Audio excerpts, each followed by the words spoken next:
Refule Mtsweni Tsipane, Deputy Chairperson of the National Council of Province, less governed. His Excellency, the President of the Republic of South Africa, President Cyril Ramaphosa, who, as we speak, is joining us from Washington. There's no shame about it.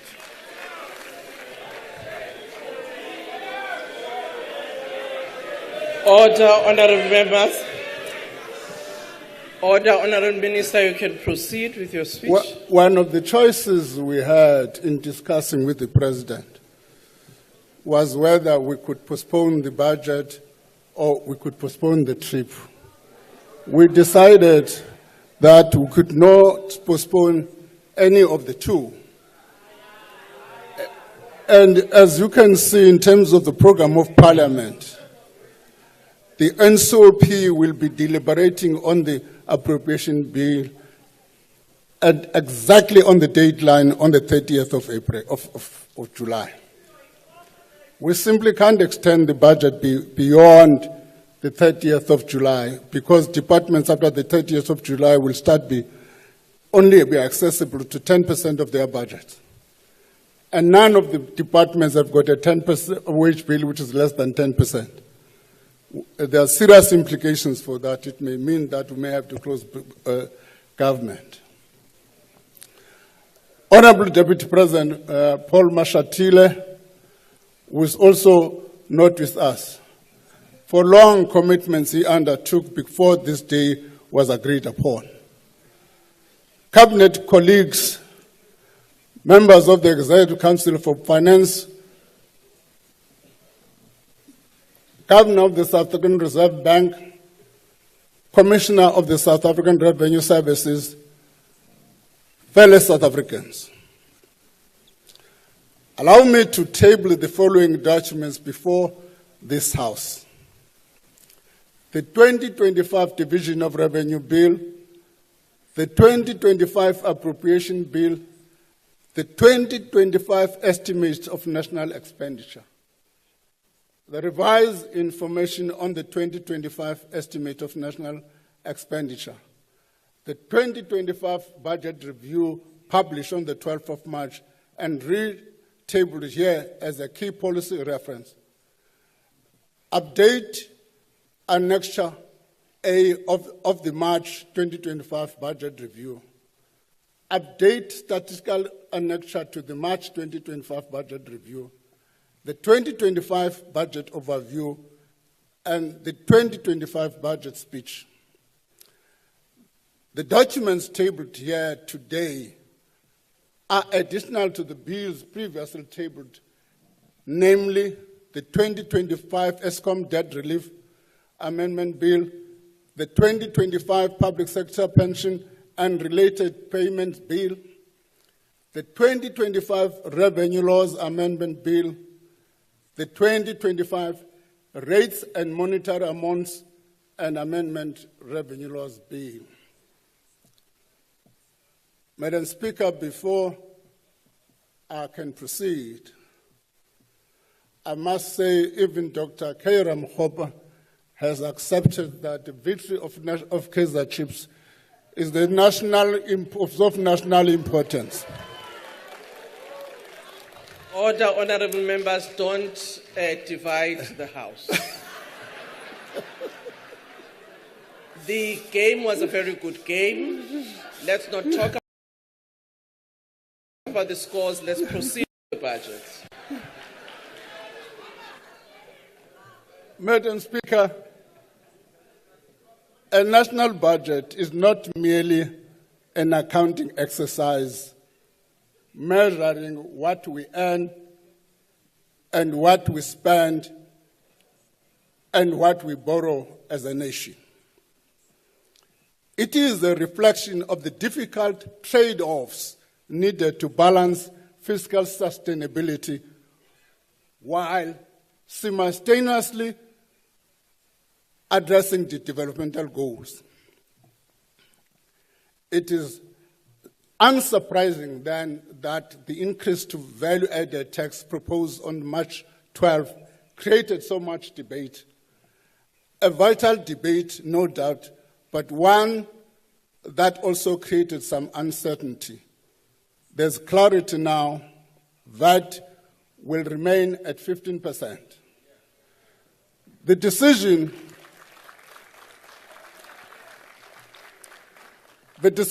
reflects our commitment to listen to South Africans and to all the political parties represented in this House. Today's budget has taken these views into account. This is what the past 2 months have provided, valuable lessons that will inform how we manage the budget process moving forward. The reality, however, is that the decision to do away with the VAT increase without a viable alternative source of revenue significantly reduce our ability to fund additional government programs and projects to the extent we had deemed necessary. Nevertheless, this budget supports sustainable finances, the social wage, investment in economic growth. This is not an austerity budget. It's an expansionary budget. It increases non-interest expenditure by an average of 5.4% over 3 years. In real terms, this is 0.8% growth. It is also a redistributed budget. It directs 61% of every rand of consolidated non-interest expenditure towards the social wage. This is money that will be spent to fund free basic services like electricity, water, education, healthcare, affordable houses, as well as social grants for those in need. This budget invests over 1 trillion in critical infrastructure to lift economic growth prospects and improve access to services. Madam Speaker, this is done without compromising the fiscal strategy of sustainable public finances. We have achieved this difficult balance by reducing additional spending over the medium term by 68 billion rand. Let me repeat because there's confusion.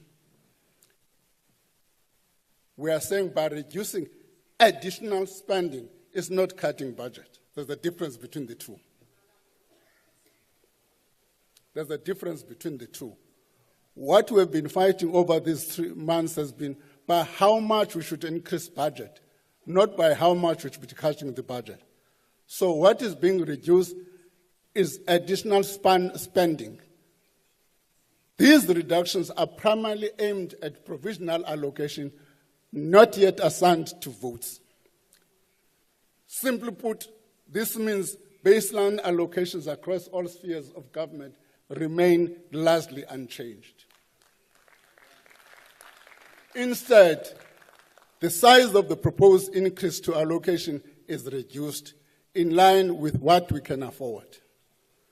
Our focus going forward is threefold.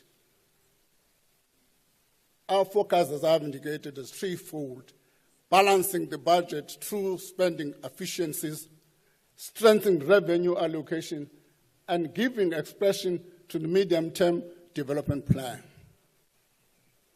This undertaking is not insurmountable if we work together, stay focused, and persevere to chart a better course for our economy and our people. Turning to the economic outlook, Madam Speaker, much has changed since our last appearance in this House. The most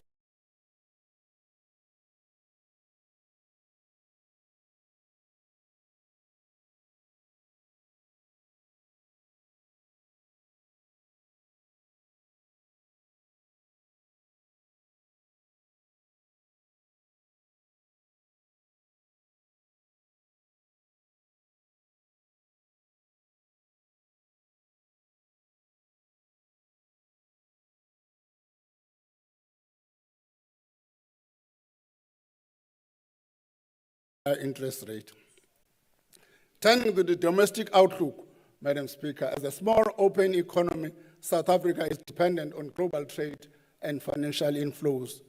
This makes us particularly exposed to the global economic developments that I've just outlined. As a result, we now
lacks this. It stabilizes debt as a percentage of GDP, achieving a primary surplus, expanding infrastructure investment, and supports the social wage. In 2025-26, government debt is projected to stabilize at 77.4% of GDP. While this is 1 percentage point higher than projected in the March 12 budget, it is mainly due to lower nominal GDP. The main budget deficit decreased by 8 billion over the MTF, compared to our estimates in March. This narrow deficit is enabled by the steady expanding primary surplus. By 27-28, the primary surplus will grow from an estimate of 0.8% of GDP in this financial year to 2.5% by 27-28. Madam Speaker, a growing primary surplus means that our revenue will continue to be larger than our non-interest expenditure over the next 3 years. This contributes to a lowering of gross borrowing requirements, resulting in lower debt and in lower debt service cost over time. However, debt service costs remain high, amounting to more than 1.3 trillion over the next 3 years. Put differently, this means in the year 2025-26 alone, we are spending around 1.2 billion per day to service our debt. We must agree this is not acceptable. This is more than what we spend on frontline services such as health, the police, and basic education. We must maintain our efforts to reverse this trend and prevent the cost of debt from robbing us of the resources that we could otherwise be spent on pressing social needs or to invest in growth. The fiscal strategies is how we will drive down the debt to GDP ratio, slow the growth of the debt service cost, and rebuild our fiscal buffers. And in this way, shield ourselves from an increasingly uncertain and unpredictable external environment. Throughout this persistent fiscal imbalance in the medium to long term, we have published a discussion document on fiscal anchors. The consultation with a range of stakeholders and experts on this paper are ongoing. Madam Speaker, a bigger, faster growing economy and the larger fiscal resources that come with it are the key to build up the fiscal room we need to meet more of our developmental goals. The second pillar of the economic growth strategy is our continued commitment to implement growth-enhancing structural reforms. Through the first phase of Operation Vulindlela, bold and far-reaching reforms were implemented in the next work sectors and the visa regime. As a result, numerous economic bottlenecks have eased, new investment unlocked, and the growing potential of the economy enabled. Yet the economy still faces constraints. During the launch of the second phase of Operation Vulindlela 2 weeks ago, the President amply pointed out that, and I quote, "Our economy needs to grow much faster to create jobs that we need and to achieve prosperity for all," close quote. The second phase will therefore focus on the following areas: seeing through the existing reforms in energy, water, logistics, and in the visa regime, improving the performance of local government. This includes professionalizing utilities, appointing suitably qualified people to serve in senior positions, and reviewing the local government fiscal framework, harnessing digital transformation in order to drive the adoption of digital technologies in government and build a digital public infrastructure for use by all South Africans. Addressing this apartheid legacy of spatial inequality, reforms will include changes to the housing policy and accelerate the release of public-owned land and buildings.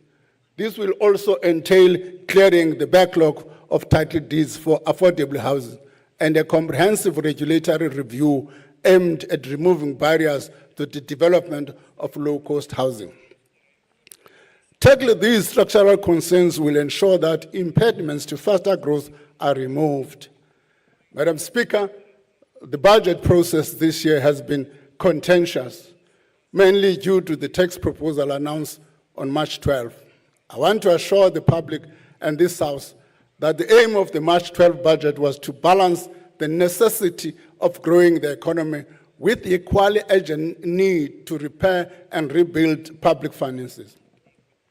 This remains our goal, and as I've already said, the proposed increases in VAT rate in 25, 26, 27, 28 have been dropped. As a result, the expansion of the zero-rated basket, which was included to cushion poorer households from VAT rate increase, falls away. Madam Speaker, compared to March estimates, tax revenue projections have been revised down by 61.9 billion over the 3 years. This reflects the reversal of the VAT increase and the much weaker economic outlook. In this difficult environment, it remains vital that we still take actions to increase revenue to protect and bolster frontline services, while expanding infrastructure investment to drive economic activity.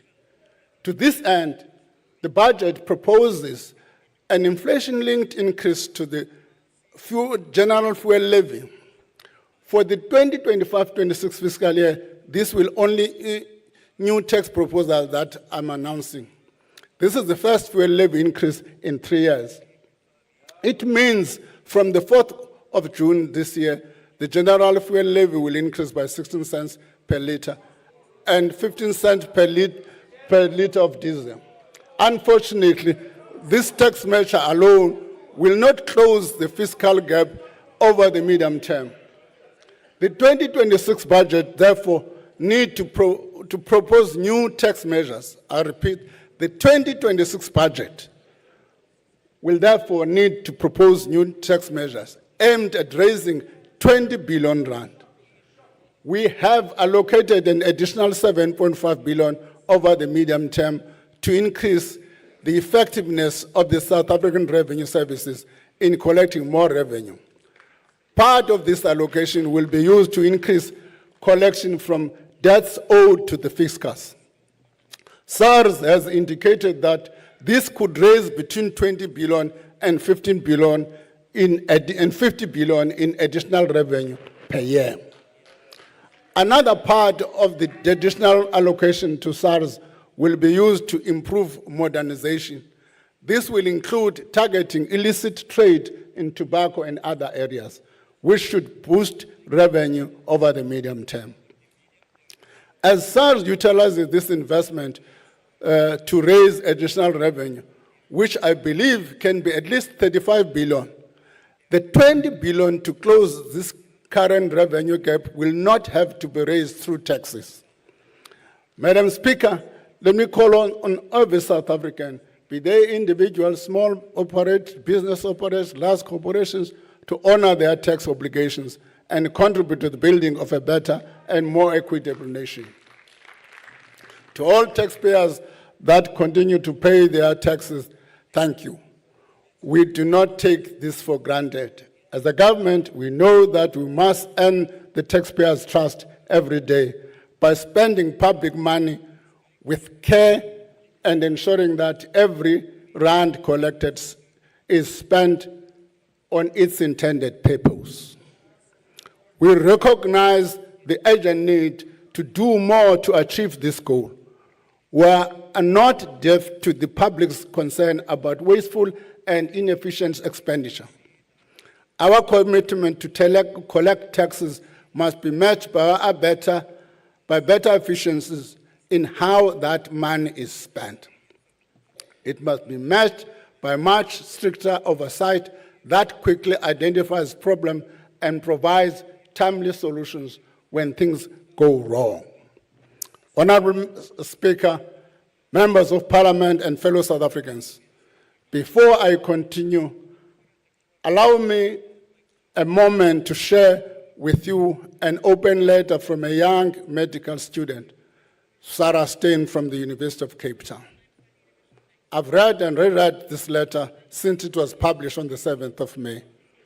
The extract of the letter I want to share may be disturbing to some, but perhaps familiar to many of you, too many.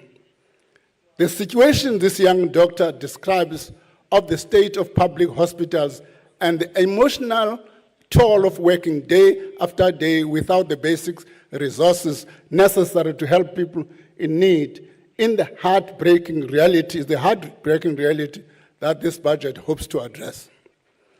It is the reality that all of our efforts as political parties and as government must concern with, above all else. Part of this letter reads, and I quote, "Working in a public hospital with a way too few resources punches you in the gut every day. It is not just the trauma of seeing your patients die. It is having no gloves in a delivery room, no alcohol swabs to clean wounds, and knowing that nurses stop at the shop on the way to work to buy their own gloves and masks because the clinic has run out of it. Where waiting time for a scan are months long and surgery delays needlessly let disease progress to the point of being inoperable. It is the limited beds in high care that mean doctors are regularly forced to decide whose life is worth saving more because there's only one space for one," close quote. Madam Speaker, it is for this reason that the budget maintains the expenditure trajectory presented in the March 12th budget. Addressing these persistent spending pressures to restore critical frontline services and invest in infrastructure is critical for improving access to basic services and lifting economic prosperity prospects. As a result, total allocated spending, excluding interest, will amount to 6.69 trillion over the medium term. There is also proposed additional spending of 180 billion rand this over the medium term. This is lower than the 232 billion proposed during the March 12th budget. Let me repeat this point. What that sentence means is that on the 12th of March, we proposed to increase the budget by 232 billion.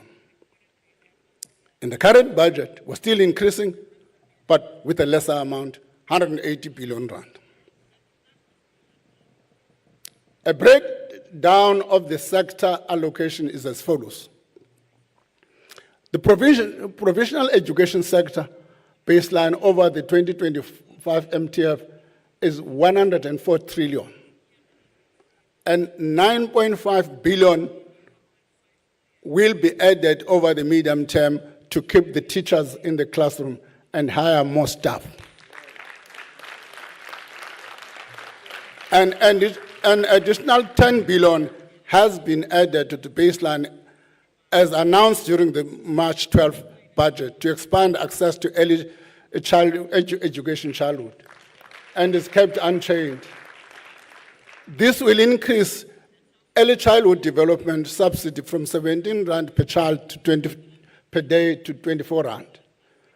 The extra funding will also support increased access to early childhood development for 700,000 more children up to the age of 5 years. The provincial health budget is 845 billion over the medium term. This budget will be increased by 20.8 billion over the 3 years to employ 800 post-community service doctors and essential goods and services, and the reduction of accruals. This increase will also assist the sector in addressing personal budget pressures. For April 2025, the old age grant increases remains as well announced by 130 rand, split into 220 and 10. Where, as the original stated, the SRD grant, the COVID SRD grant, Day of Distress, will be extended by up to March 2026. We need to explain this. Does it mean it's not going to be extended beyond March 2026? The answer is no. The answer is no. Government is actively exploring various options to better integrate this grant with employment opportunities. This includes considering a job seekers allowance and other measures as part of the review of the active labor market programs. Our goal is not only to provide immediate relief, it is also to create pathways to employment, empowering our citizens to build better futures for themselves and their families. We're also reconfiguring funding for the troop deployment to the Democratic Republic of Congo. This is in the light of the announcement of the South African phase withdrawal from the East African country. In this regard, the 5 billion we had proposed to allocate to the Department of Defense for its participation in the SADC mission in the DRC is reduced. But the allocation of 2025, that has been an increase from 180 billion rand to 3 billion. Let me just explain this a bit. Originally, we had 3 phases of increase for the Defense Force. In this financial year, it was going to be 1.8, and then up to the next financial 5 billion. What we have done because now the Defense Force is coming back, the cost of bringing them back is higher in this financial year. What then are the implications is that we've moved an amount to this year, which makes the amount for this year becomes 3 billion to cater for the relocation cost. This will cover the immediate cost of the orderly and safe withdrawal of our troops and mission equipment.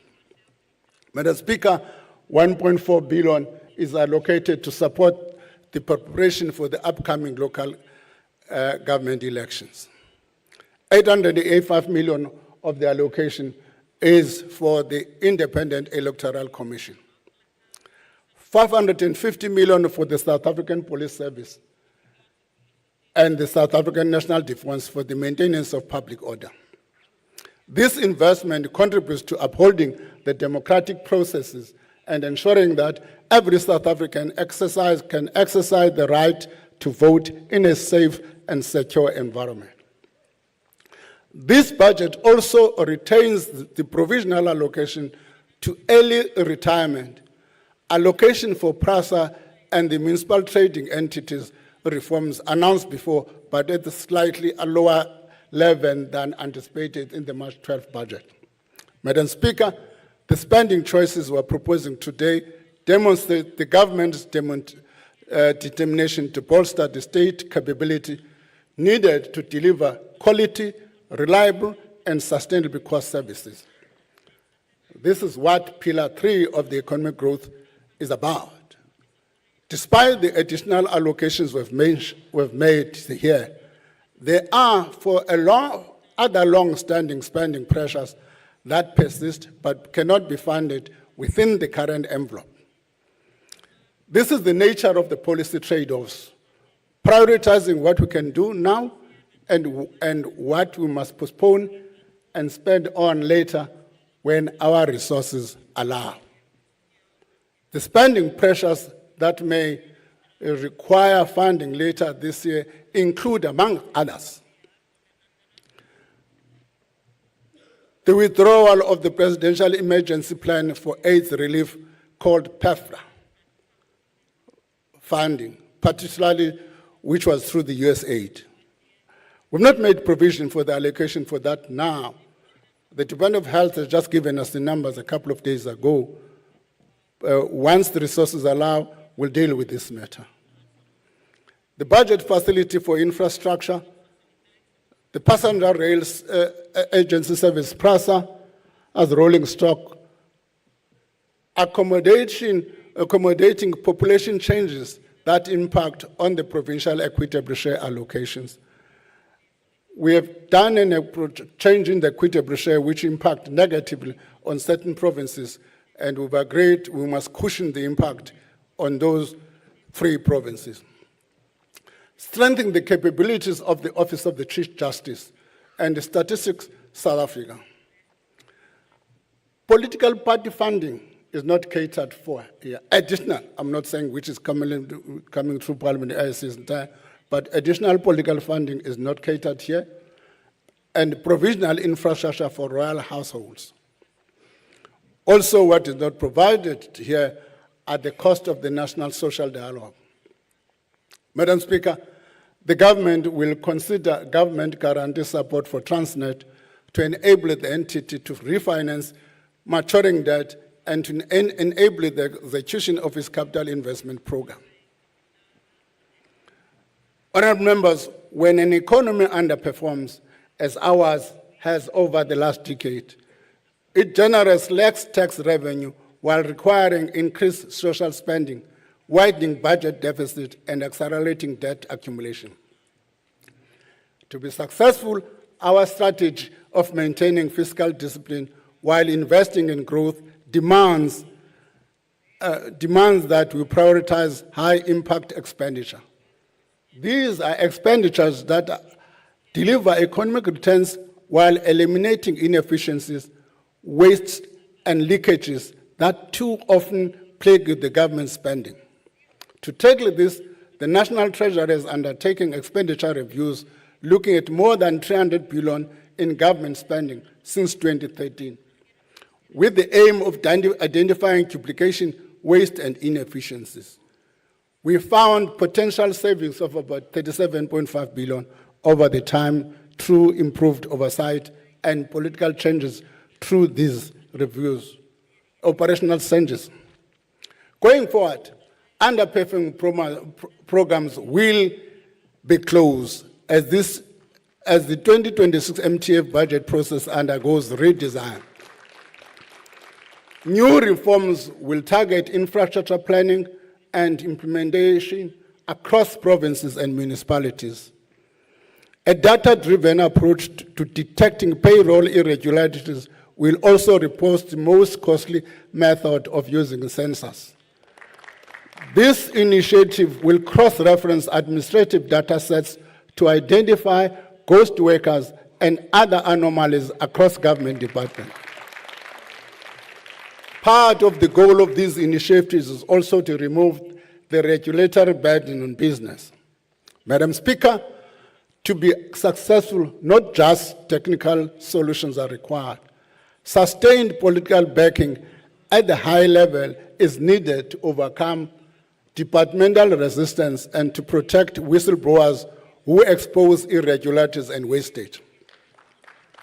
I'm happy to say that this political backing has already come from the President, Cyril Ramaphosa, Deputy President Paul Mashatile, as well as my cabinet colleagues.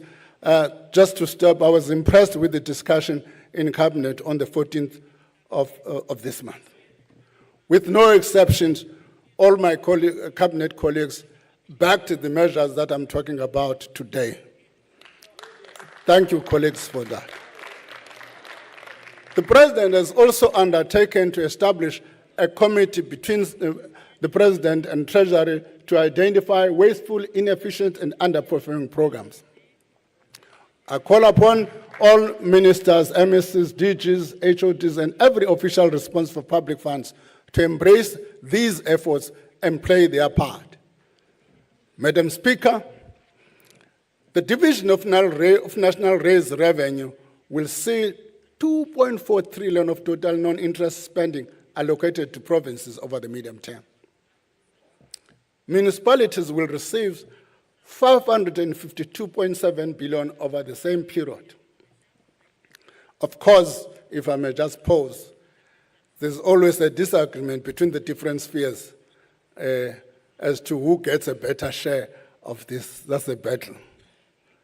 SALGA has undertaken a study which says 40% must go to municipalities. I said that's a battle between the different spheres. All I have is the envelope. As long as you can find each other within that envelope, I don't have a problem. So the split addresses the fiscal realities faced by provinces and local governments. The allocations will fund increases in the cost of bulk water and electricity cost provided for the free to needy households, for free to needy households. In 25-26, 83% of the local government equitable share provides for a free basic service package of 610 per month to 11.2 poor households. Honourable members, this package of free municipal services continue to be a key tool for reducing poverty and inequality, raising living standards, and facilitating access to greater economic opportunities.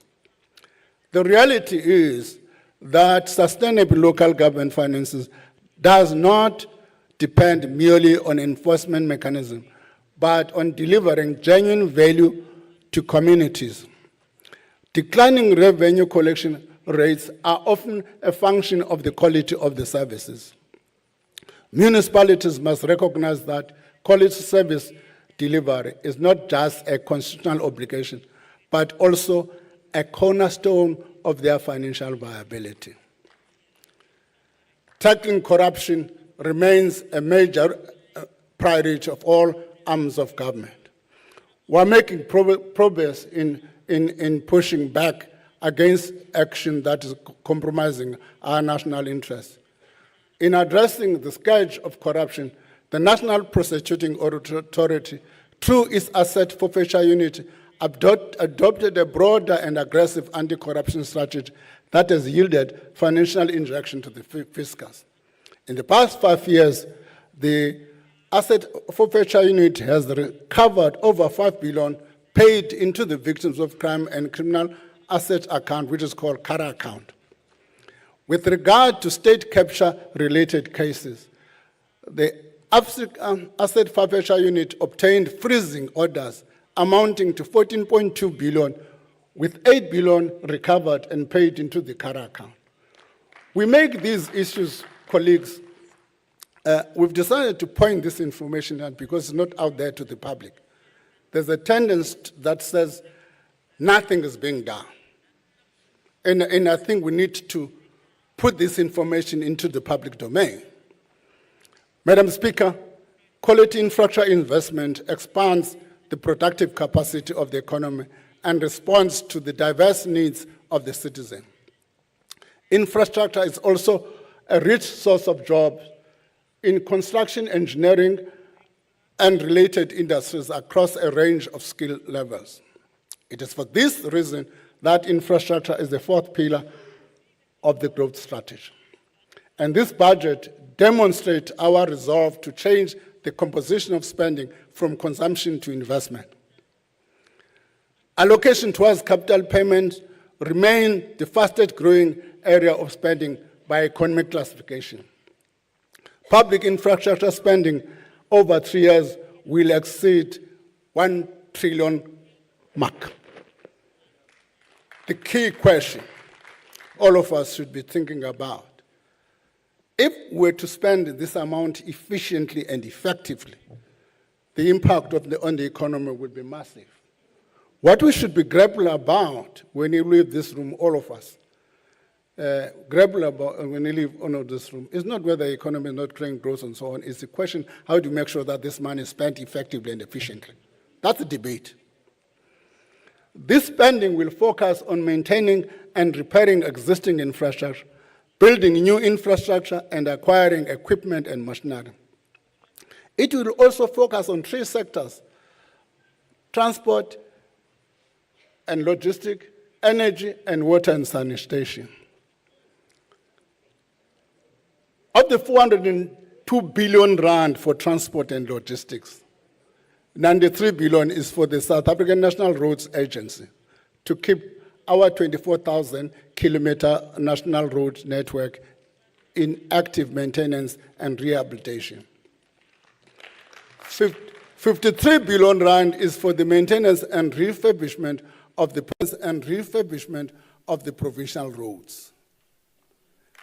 These investments will remain our extensive road network, will maintain our extensive road network in good condition, allowing for easy access and movement of freight and people within the country and beyond. 66.3 billion is allocated to PASA, out of which 18.2 billion is for the rolling stock fleet and renewal program, and 12.3 billion is provisionally allocated for renewal of signaling system. I like the signaling system, if I may pause. I like that. I can see Honor Leshego said, because what we're talking about is the speed with which trains in our communities and townships will change. Instead of waiting for 30 minutes or so for a train, you'll have a train probably in every 15 minutes.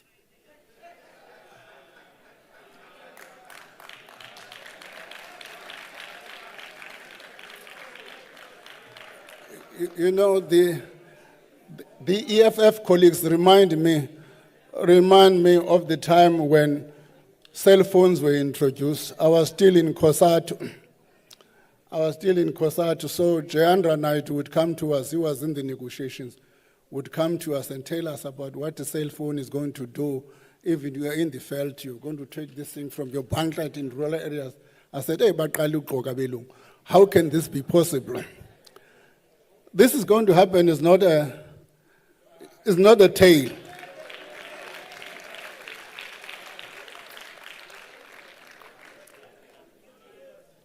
The spending will sustain progress in rebuilding the infrastructure to provide affordable commuter rail services.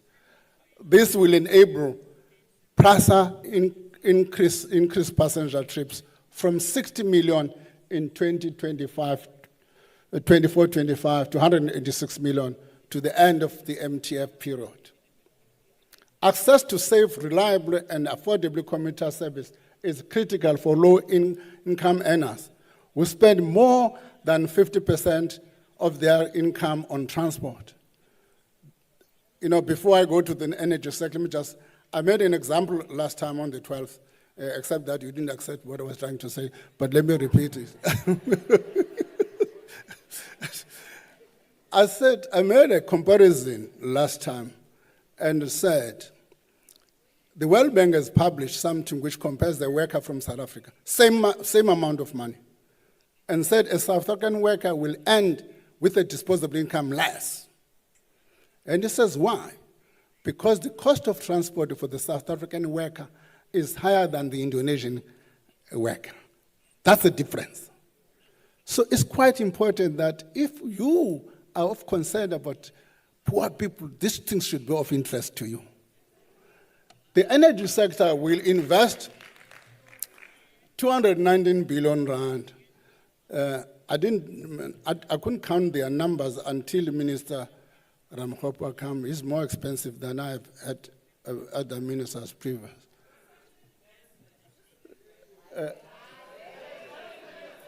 Order, honorable members. Let's allow Minister to continue. I'm old enough for him, so it's not a problem. So the 219 billion on strengthening the electricity supply network from generation to transmission and distribution. This includes investment in renewable energy projects which continue to contribute to stabilizing the power supply, resulting in reduced load shedding. Efforts to connect more renewable energy projects to the grid and expanding the transmission network through a multi-line transmission package remain on track. The water sanitation sector will spend 156.3 billion on expanding our water resources and service infrastructure, including dams, bulk infrastructure, servicemen, factories, and farms. Honourable members, maintenance is important to prolong the life of our infrastructure assets, in addition to ensuring that infrastructure services are reliable and not unnecessarily interrupted. This is the reason our budget emphasizes the aspect of, in addition to building new infrastructure, to further support infrastructure delivery and improve spending efficiencies, the National Treasury continue to implement reforms that will facilitate greater private sector participation in the public infrastructure. The new regulations from public-private partnership were gazetted earlier this year and will take effect next month. These will reduce the procedural complexity of undertaking PPPs, increasing the deal flow and allowing government to leverage its limited resources to fast-track infrastructure provision. The National Treasury has developed enabling guidelines and framework to support the new guide regulation. Specifically, the unsolicited proposals framework will create clear rules for managing proposals from the private sector, and the framework for fiscal commitments and contingent liabilities will strengthen fiscal risk governance. These regulations and frameworks will be published in the next few weeks. The recently established private sector participation unit of the Department of Transport and Transnet are making progress in engaging the market on PSP's project. The PSPs will resolve and improve some of the critical logistic bottlenecks. Win the elections first.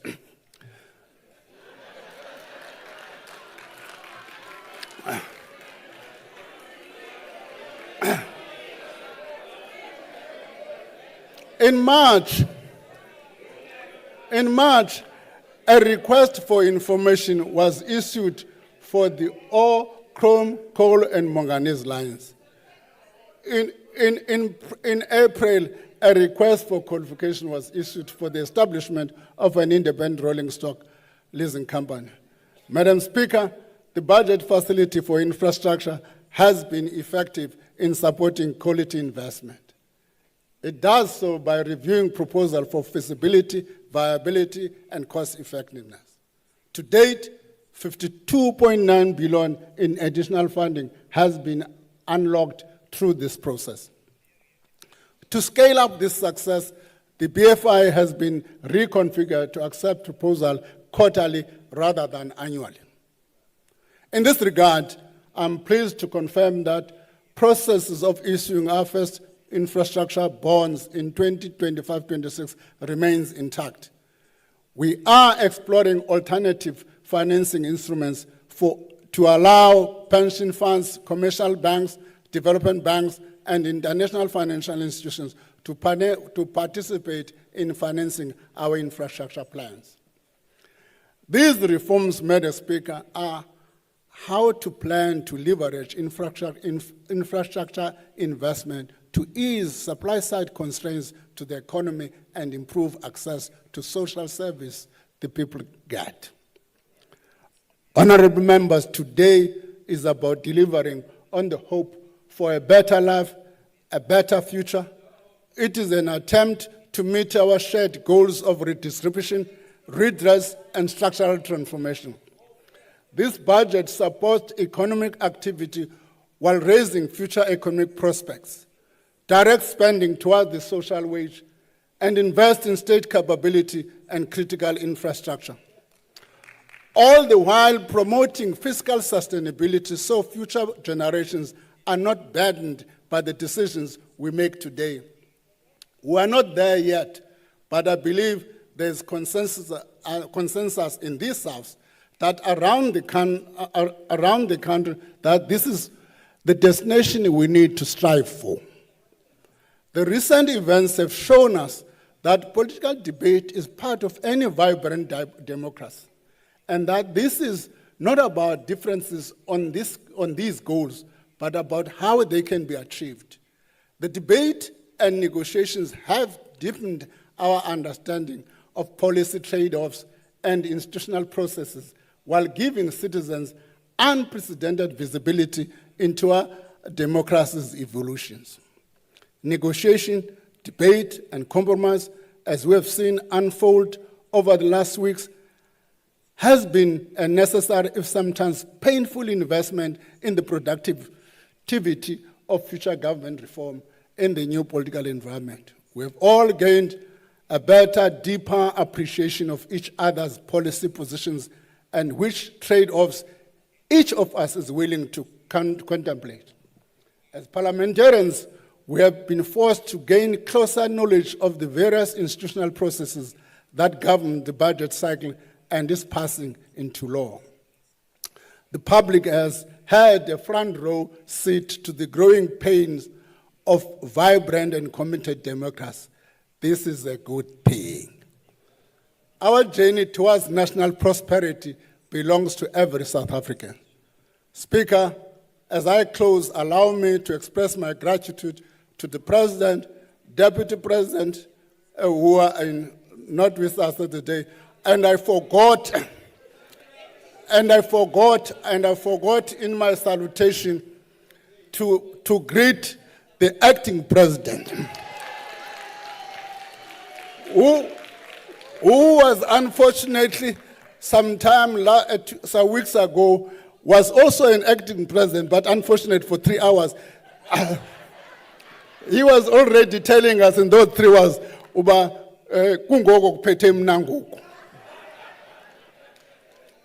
he was in my office this morning. He was suspicious. He was promising to do some reshuffle. So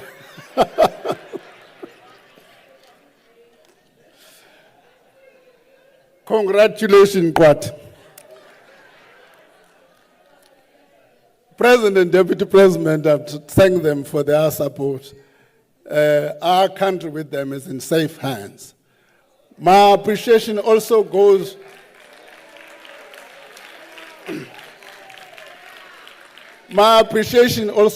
to my two deputy finance ministers and the National Treasury team led by the Director General, Dr. Peterson. They have all helped to shape tremendous workload. As they say, many hands make a light work. Shut up and go.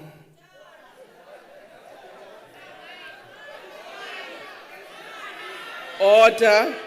Before that, thank you to the Commissioner of the South African Revenue Services, the Governor of the South African Reserve Bank, and also thanks to the Financial and Fiscal Commission for their support.